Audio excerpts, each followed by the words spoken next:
नमस्कार, पुन्हा एकदा आपले सर्वांचे स्वागत आहे. पेन्शन थेट पगारा इतकी होणार. वेतन आयोगाच्या शिफारशीपूर्वीच मोठी मागणी. वेतन आयोगाची चर्चा सुरू असतानाच आता निवृत्त कर्मचाऱ्यांच्याही स्वतःच्या काही मागण्या वाढत आहेत. चला तर पाहूया याविषयी सविस्तर अपडेट.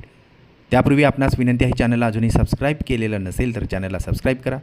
नवनवीन अपडेट मिळविण्यासाठी समोरील बेल आयकॉनला प्रेस करायलाही विसरू नका. अत्यंत कामाची आणि आनंदाची बातमी. सहकारी मित्रांनाही शेअर करायला विसरू नका. कर्मचारी संघटनांनी केलेल्या मागणीनंतर आता पेन्शनधारक संघटना ही पेन्शनच्या रचनेत बदल करण्याची मागणी करत आहे. पेन्शनधारकांना वयानुसार पेन्शनची रक्कम वाढवावी अशी ही मागणी आता होत आहे. कर्मचारी आणि पेन्शनधारक यांनी आयोगाकडे मागण्या सादर केल्या. यामध्ये महागाई भत्ता, DA वाढवणे आणि वेतन सुधारणा करण्यापासून ते पेन्शनचे लाभ वाढवण्यापर्यंतच्या मागण्यांचा समावेश करण्यात आलेला आहे.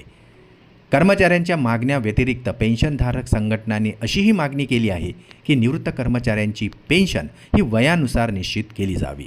म्हणजेच वय जितके जास्त तितकी निवृत्तीपूर्वीच्या वेतनाच्या तुलनेत पेन्शन म्हणून मिळणारी टक्केवारी ही जास्त असावी अशी मागणी आता केलेली आहे. कर्मचाऱ्यांनी निवृत्ती वेतनाबाबत इतरही काही मागण्या केलेल्या आहेत, ज्यामध्ये किमान निवृत्ती वेतन हे शेवटच्या वेतनाच्या 67% वाढवणे, ते सेवेच्या शेवटच्या 10 महिन्यात मिळालेल्या सरासरी वेतना इतके करणे, निवृत्ती वेतन निश्चितीसाठी वापरल्या जाणाऱ्या फिटमेंट फॅक्टरमध्येही सुधारणा करणे, महागाई सवलतीची रचना तपासणे आणि तिचा निवृत्ती वेतन लाभामध्ये समावेश करणे, तर या व्यतिरिक्त कौटुंबिक निवृत्ती वेतन लाभाची व्याप्तीसुद्धा वाढवणे ह्या मागण्या केलेल्या आहेत.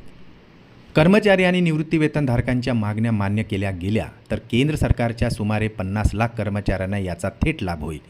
या व्यतिरिक्त संरक्षण आणि रेल्वे क्षेत्रातील निवृत्त कर्मचाऱ्यांसह सुमारे 56 लाख निवृत्ती वेतनधारकांनाही याचा थेट फायदा मिळणार आहे.